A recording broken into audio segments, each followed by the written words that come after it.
Welcome to our webinar, Successful Decarbonization Takes 6 Steps.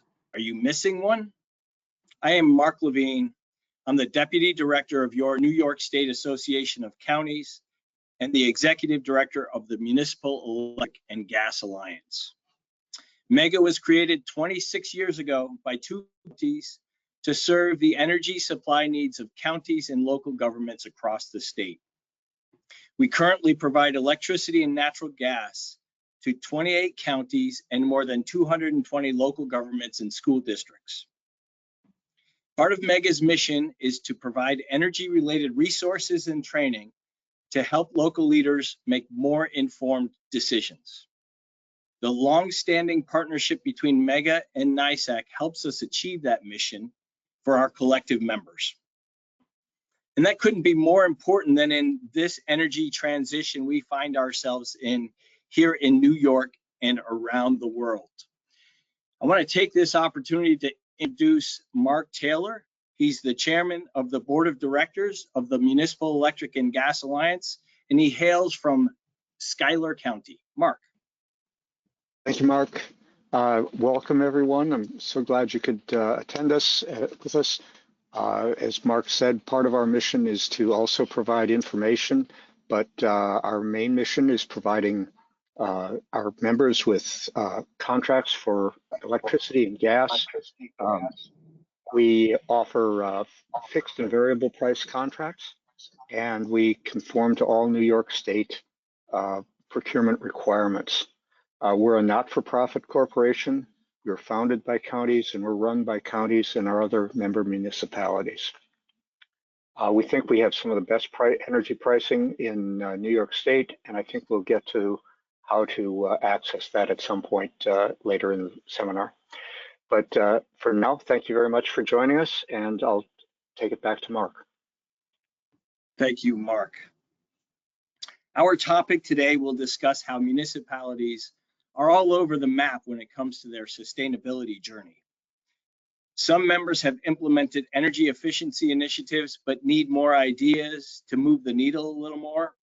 Others are still at square one on establishing goals. Some need to act quickly in response to deadlines, while others, it may not yet be a priority. Wherever your organization might be today, this webinar will help you consider the 6 steps of your sustainability journey. Without first laying the groundwork for a complete roadmap, many organizations can find themselves behind schedule, over budget, or simply running out of steam as they scramble to meet their goals. Our sustainability experts and partners at Constellation will take you through each of the 6 steps of decarbonization, highlighting how Constellation is helping customers transition to a carbon-free future, leveraging their sustainability solutions. Before we begin, we have a few brief housekeeping announcements. Jeanette Stanziano is our Director of Training and Education. Jeanette, thanks for your assistance in running today's webinar. My pleasure, Mark. Just a couple of quick notes for our listeners. We will be recording this program, as we always do, and we will be posting a recording of the webinar with a PDF of all of the slides presented today on the NYSEC website under webinars. Just look under today's date. We will also be posting the recording on the NYSEC YouTube web channel, NYSEC TV. Look for that this afternoon. We want to encourage everyone to feel free to submit questions for our presenters today at any time during the presentation. To do so, we ask that you click on the questions tab on your dashboard, type in your question at any time to submit it, and we will get to your questions at the end of the presentation during Q&A, which will be moderated by Mark Levine. Thanks. Back to you, Mark. Hey, thank you very much, Jeanette. And I want to thank our speakers today. We have Alex Calder, the manager of digital solutions business development for Constellation's carbon accounting software. He leverages 10+ years of experience in energy business development and finance to address customers' net zero goals. Having worked in the retail sector, energy services, and performance contracting, Alex has helped customers of all shapes and sizes through their sustainability, technology, and carbon reducing initiatives. Alex's background is particularly useful to customers exploring energy efficiency, electrification, and carbon abatement opportunities and strategies.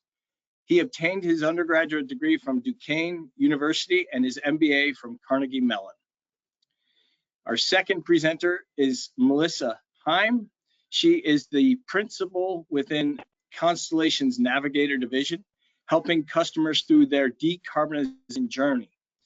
Melissa has extensive sustainability and energy industry experience, predominantly in the retail power sector, working in a variety of different positions spanning from technical pricing roles in the PJM and MISO power markets, as well as working with national clients on their clean energy procurement strategy. Melissa also spent time in the management consulting space, working in asset monetization strategy for digital and software solutions. Melissa obtained her undergraduate degree from the University of South Carolina and her MBA from Boston College. Thank you, Alex and Melissa. At this point, I'd like to turn the presentation over to Alex. Fantastic. All right, I'll open it up. Mark, thank you so much for the introduction. Good afternoon, everybody. Thank you so much for spending your lunch hour with us today. As Mark had mentioned, my name is Melissa Heim, and I'm here today with my colleague, Alex Calder. We're both here from the Constellation team, and we are very excited to speak with you all today on these 6 key steps to crafting a successful decarbonization plan. So with that, let me see if I can navigate the screen. Actually, Jeanette, if you could go back one, we'll highlight the agenda really quick. Perfect. All right, so here is our agenda, the game plan for the next hour. So again, we'll just go through quick introductions, talk more about our roles specifically at Constellation. And then from there, we'll really set the stage for sustainability to really preface this conversation. And then we'll get to the meat of it. We'll talk through our key 6 steps to decarbonization, and we'll bring in some tangible customer examples too on how we've worked with municipalities on their sustainability strategy. So hopefully this will give you all some context as to how this could be applied to your organization as well. And then from there, Alex will wrap us up and we'll talk about some funding options specific to the state of New York. And then we'll have plenty of time at the end for questions. So hopefully that sounds like a good game plan for all of you, and we'll go ahead and get into it.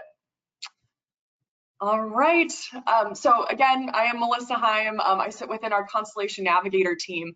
And for those of you who may not be familiar with Navigator, this is our division within Constellation, all centered around sustainability.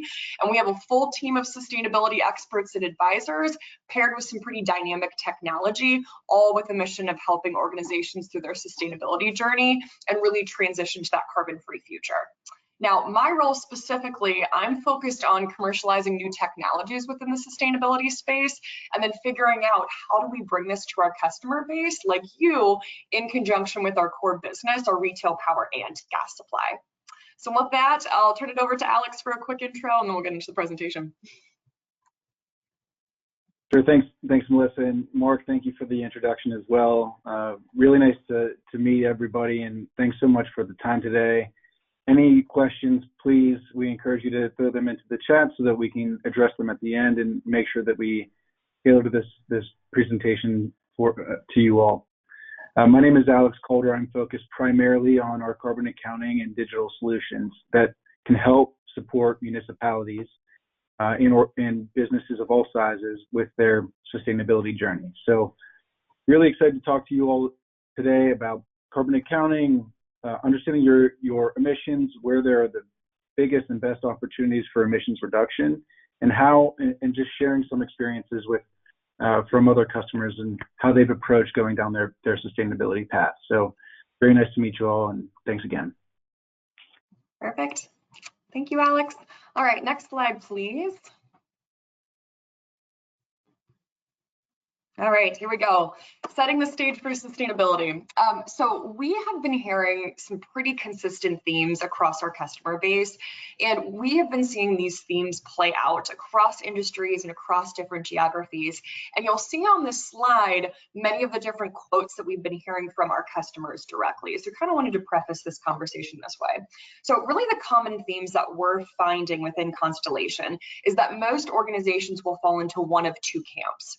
One, those companies that are just now feeling pressured to report their carbon emissions, but they have no idea where to start.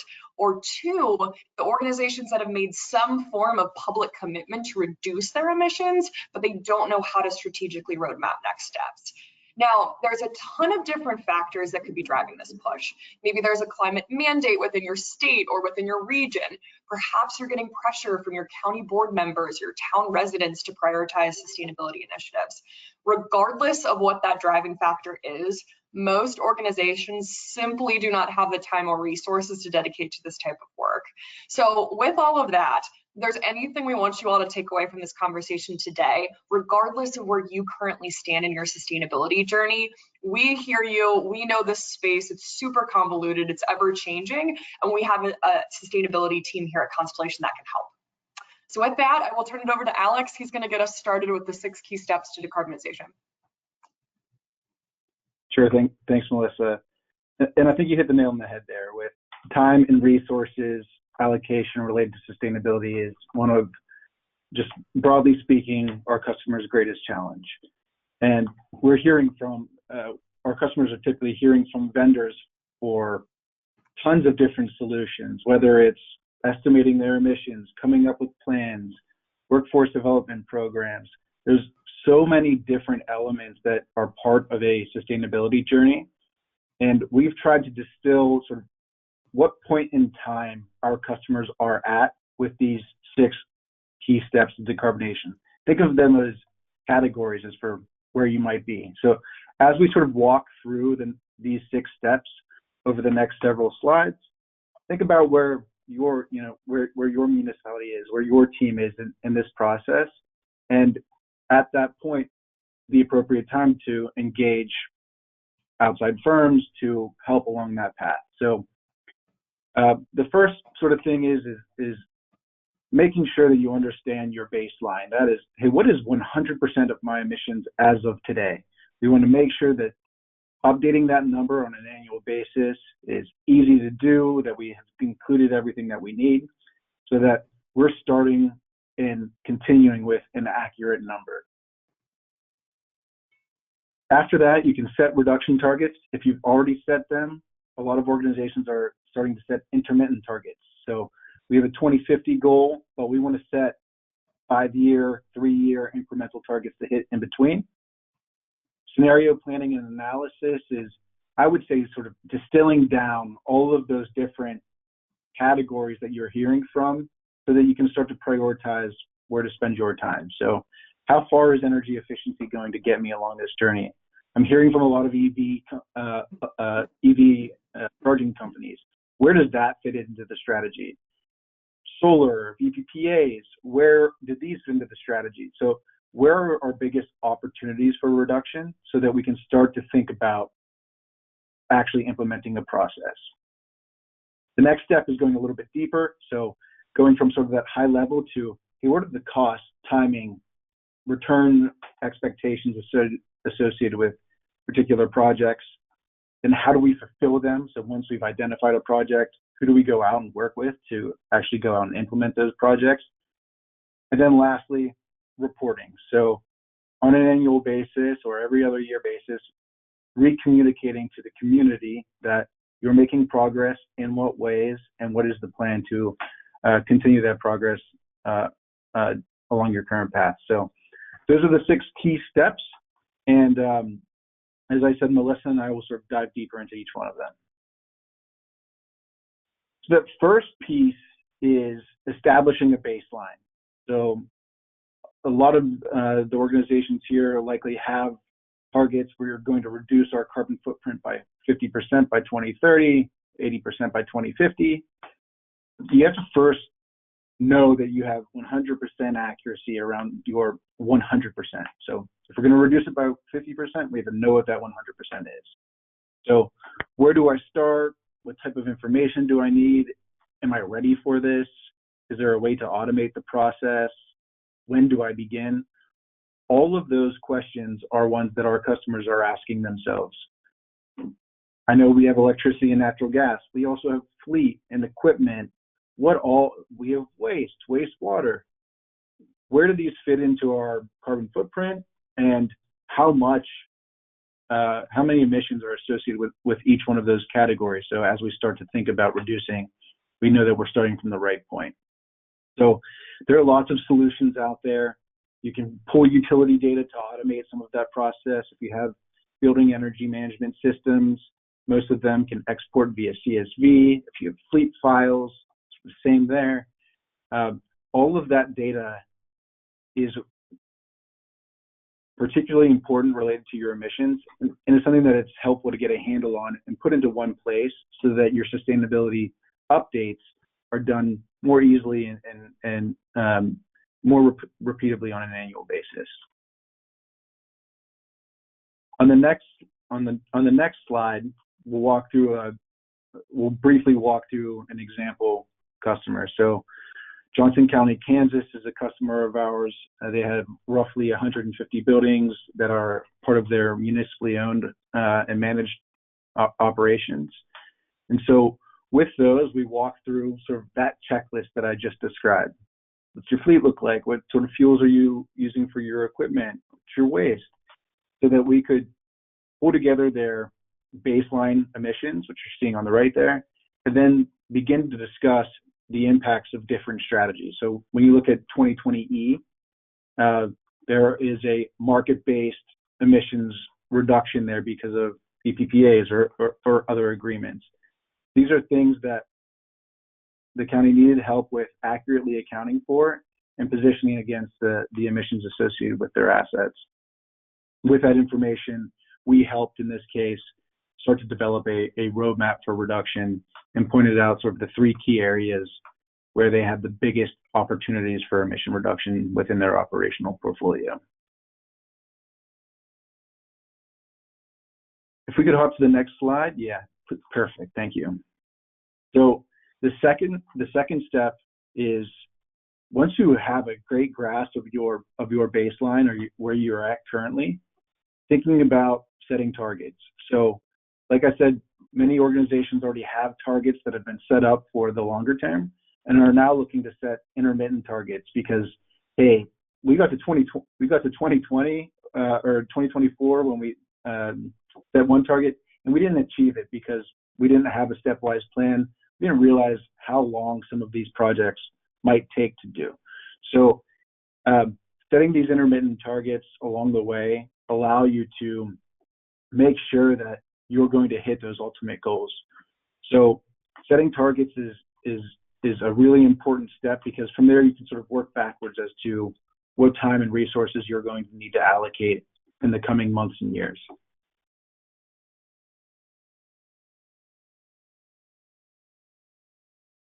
So the next step, step 3, is scenario analysis and planning. I think it's critically important to understand what your options are. So within my community, I know that my electricity is pretty clean, therefore electrification has a higher impact, a better, more positive impact on my emissions than other projects. But I have energy efficiency projects already sort of teed up to do in the coming years. I want to make sure that I get credit for those too, and I understand the implications of those. I think we've always thought about energy efficiency projects in terms of payback periods, 2, 3, 4, 5, 10 years. But now we're starting to apply this additional factor, which is metric tons of carbon reduced. So you have a cost per savings sort of model, and then you have a cost per metric ton of carbon reduced model that can give you a high level feel for the impacts of different categories of projects. I think that's the obvious next step here, is to sort of understand the landscape, make sure that you've got a great grasp on that, know where the impacts are so that you can dive down deeper into particular projects and start to understand what the impacts, the timing might be for this particular projects. Perfect. All right, I'll take over from here. I'll go through step 4 through 6. Okay, so to take this a step further, so step 4, this is the marginal abatement cost curve. This is also known as the MAC. So you all are probably wondering, what is this crazy graph? What does this mean? So ultimately, it's a really powerful analysis that helps organizations prioritize which sustainability initiatives that they should pursue. So how this works in practice. So we take all of these sustainability initiatives that are available to you at your fingertips, your energy efficiency projects, your PPAs, RECs, carbon offsets, all the things that Alex had just mentioned. We take all of these initiatives and we rank each project, comparing the cost or the potential savings relative to the total carbon reduction in dollar per metric ton of CO2e. So ultimately what this is showing you is order of magnitude. Here's where I should spend my time and money first. Here's what's going to give me the most bang for my buck right now.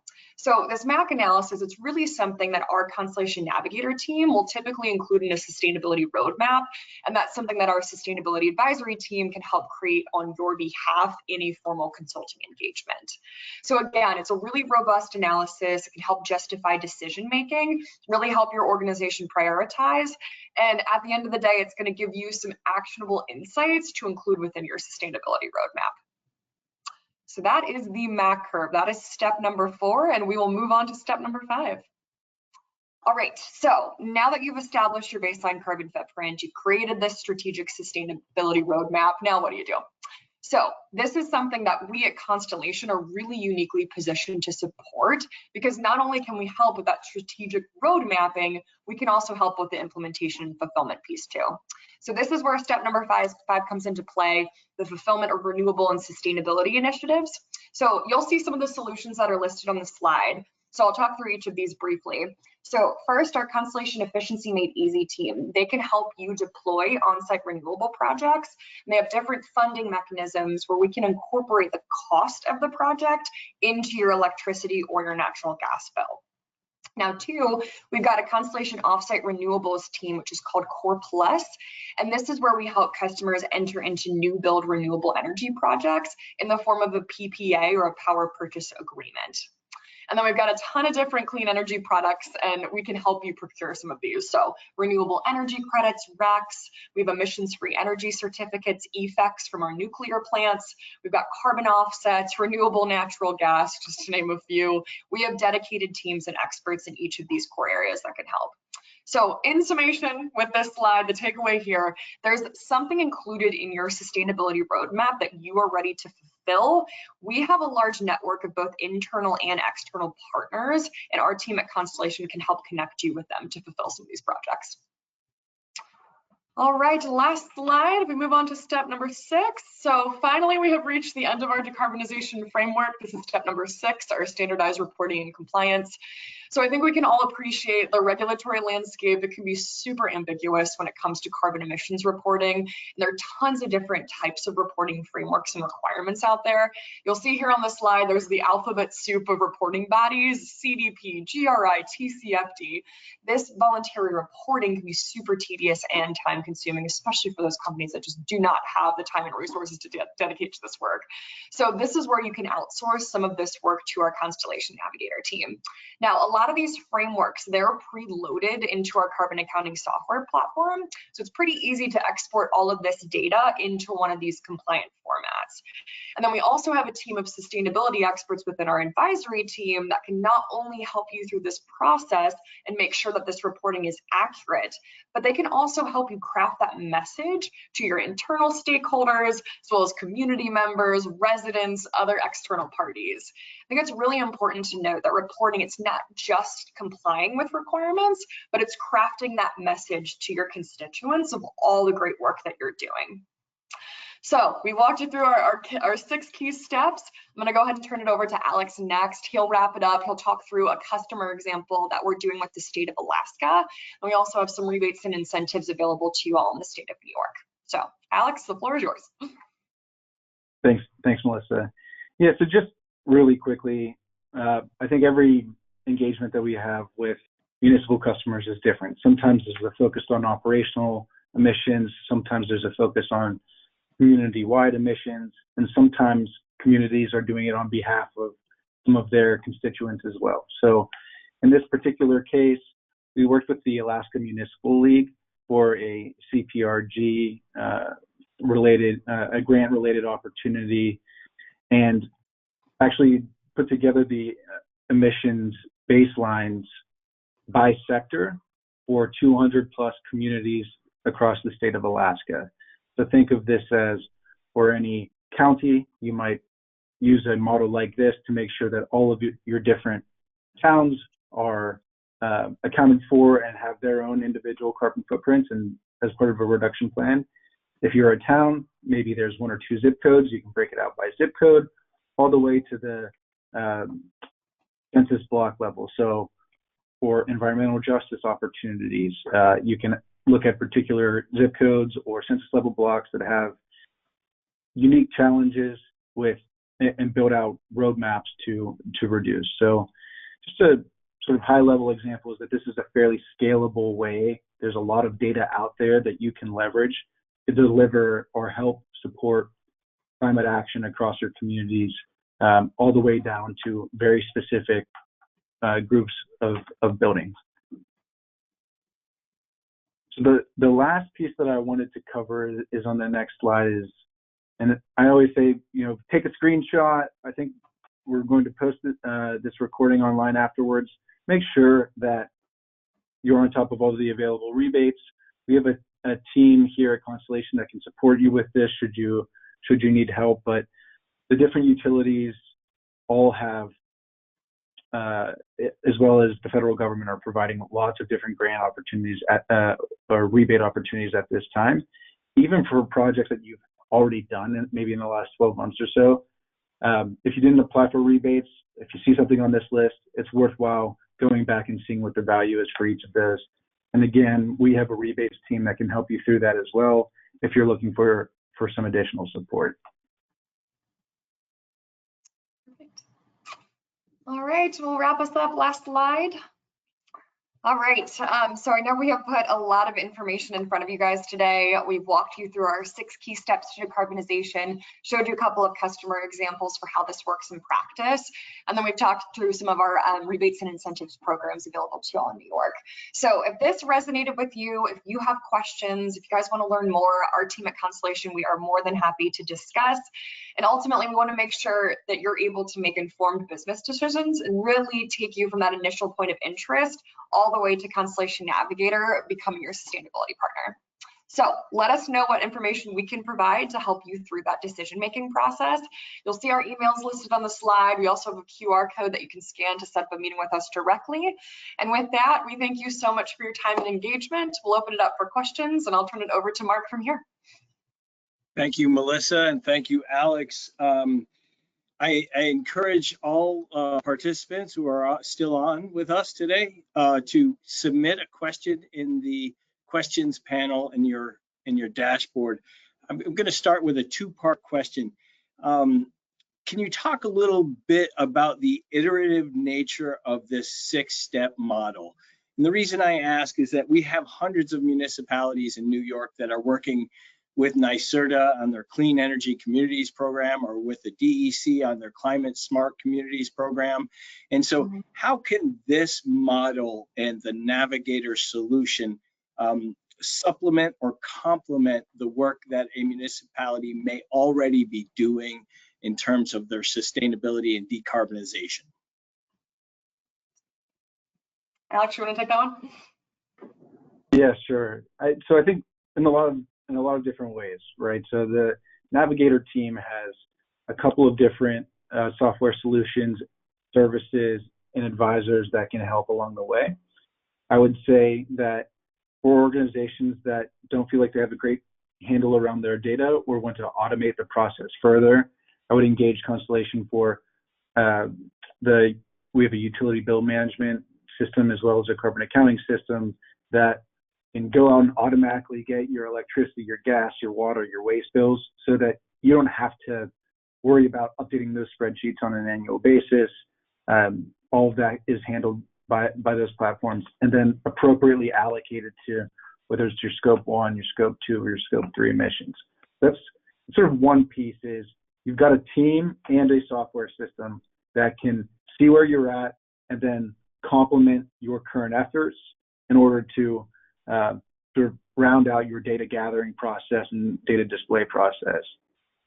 Beyond that, with those next steps and when iterating, I think a lot of organizations have a hard time or are looking for additional data to help justify financial decisions. So we would like to pursue this project. We want to know comparatively how are we doing against, sort of benchmark against other communities and like communities, either from a population perspective or from a locality perspective or from a sort of sectoral sort of match. So you can get data supporting benchmarking, you can get support from sort of a second check, or we can initially develop the cost, return, metric tons per dollar spent, justifications for projects. So I think those are the two key ways. And then as you think about actually implementing projects, we have a rebates team that can complement your work by making sure that if you're going to do a project, you're doing it in a way that can generate a rebate so that every dollar that you can save is saved.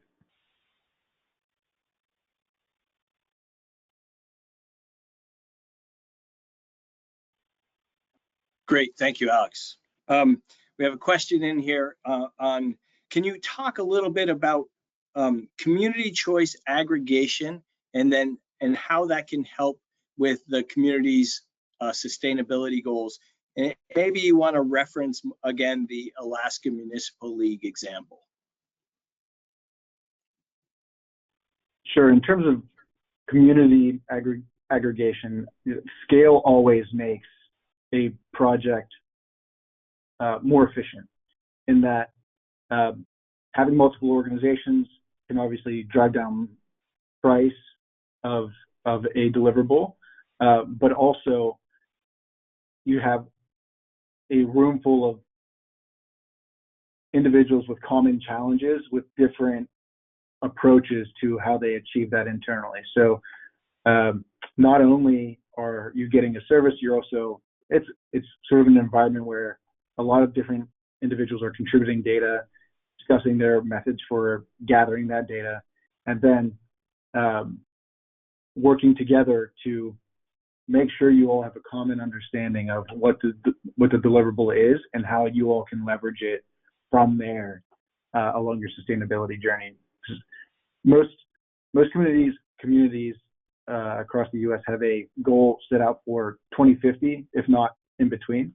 2050 is a long ways away, and new technologies will come up every 2 or 3 years that will be part of your sustainability journey. And so I think being aligned in that way, we have the same data, we're working from the same data set, we're all thinking about it similarly as you evaluate different opportunities. I think that's a really nice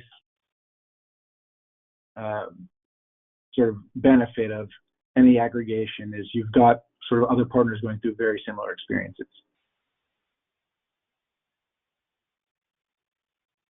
Yeah, here in New York, our first set of goals with the CLCPA is 2030. So our municipalities in the state of New York and lots of organizations are working now to meet those initial goals of 2030. Another two-part question. One is, do you have to be a customer of Constellation to participate in Constellation's Navigator solution? I'll take that one. You do not, Mark. You don't have to be a current commodity customer of ours. We even help clients who are not in deregulated power markets as well. So I know we have our contact information listed on the slide. We're happy to reach out directly if you want to schedule a meeting with us, but you do not have to be a commodity customer to engage with us. We sit in a separate legal entity name under the Constellation umbrella, so it's a separate contract, entirely a different team, and there's some protections there as well when it comes to data. So again, please feel free to reach out, and do not have to be a Constellation customer. Great, thank you. Could Alex or Melissa post a link to the Alaska 200 Communities Study Report for the purposes of comparison with the level of benchmarking and decarbonization planning underway for New York's communities? And if you can't do it in the chat here, we will make sure that we include a link to that when we post our webinar recording later today on the NISAC website. We'll also be posting this on the MEGA website as well, and we'll include that link. Absolutely, happy to share that. The second part of my two-part question that I just asked was, how do you get started? And I think you answered that a little bit, but also how much does it cost and how do customers pay for this service? Yeah, absolutely. So you can reach out to us directly within the Constellation Navigator team. And the contracting piece, we have a master services agreement, and we have a scope of work for each of our different product lines. And then our carbon accounting software, it is a subscription-based package. So it's based off of the number of buildings that you have. So Alex, actually, I'll have you turn it over to you to speak a little bit more to the community level pricing and the range there. Yeah, sure. So it depends greatly on the community size. We've worked with with communities that have one or two buildings, very small or smaller populations, less than 10,000 or so. We might have a community library and a city hall, maybe a police department. So if you've got 2-3 buildings, you're on the low, the sort of $10,000-ish range, and all the way up to across an entire state. It can get, it scales an awful lot. So it would be probably unfair of me to provide a particular price point to speak broadly about communities, because each community has very different asset counts, fleet counts, etc. But it's paid on an annual basis, a software subscription. Our utility bill management system is priced by meter. So if you include natural gas and electricity for one building, that's 2 meters. But if you want to add in waste and water, that's 4, right? And so how many meters per utility bill? And that's billed as a subscription as well.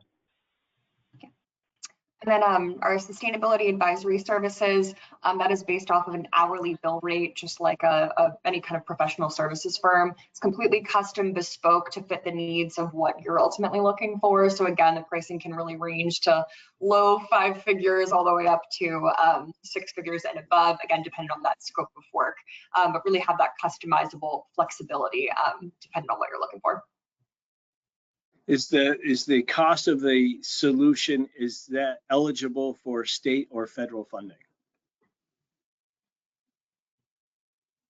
Do any of your clients use or customers use some grants or federal funding to engage with your service?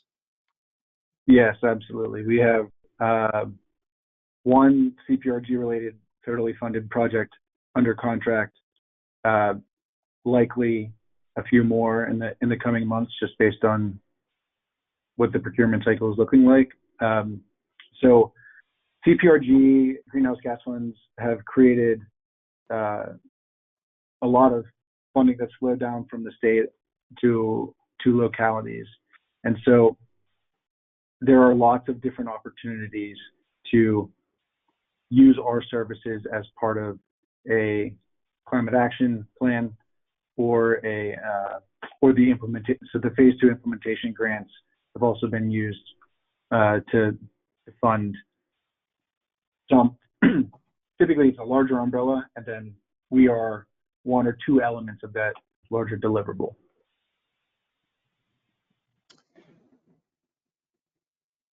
Great. And no more questions in the questions panel. I don't see any more. So I'd like to just turn it over to each of you, give you 30 to 60 seconds to do an encapsulation of today's webinar, the importance of decarbonization and sustainability, and the benefits of working toward those goals. Melissa. Yeah, I just want to thank you all so much for the time today. I think generally Constellation Navigator, we are the team to support you all. We have a full suite of product offerings between our carbon accounting software platform, our sustainability advisors. We have those experts to help guide you through this decarbonization journey. We know this space, it's super convoluted, it's ever changing. And so many of these municipalities and counties and towns, you're already strapped, you're already wearing so many different hats. So outsourcing some of this work to our team to really make a tangible impact and to be able to communicate to all of your external constituents and counterparties all this progress that you're making. I think we're the team and partner for you. I'll turn it over to Alex to sum us up. Yeah, sure, thanks. I think if I was to summarize the 6 key steps presentation, it's that sustainability can feel complicated. Data and support is to everybody's benefit, even our own, right? So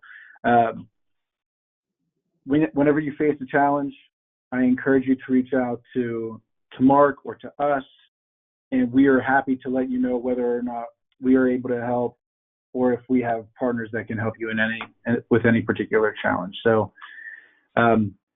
lots of data, we've gathered lots of data. We can help you gather your own data in order to leverage it to have the information you need to make your decisions, whether it's worthwhile to make a particular investment or maybe not so much, and we're looking at sort of a longer capital plan. So thanks again for the time.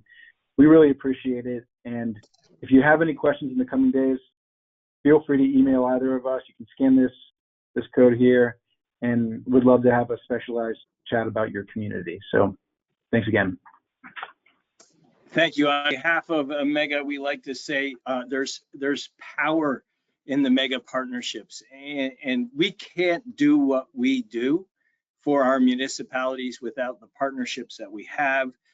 Those include the New York State Association of County Energy Next is energy technical consultant, Constellation, our electricity supplier, NRG, our natural gas supplier, and of course, NYSERDA, the DEC, the Power Authority, and the Public Service Commission. We're all working together to help local governments in New York State meet the sustainability goals set forth in the CLCPA. So we appreciate your time today, and please reach out to us if you have any questions on today's webinar. Thank you. Thanks, Al.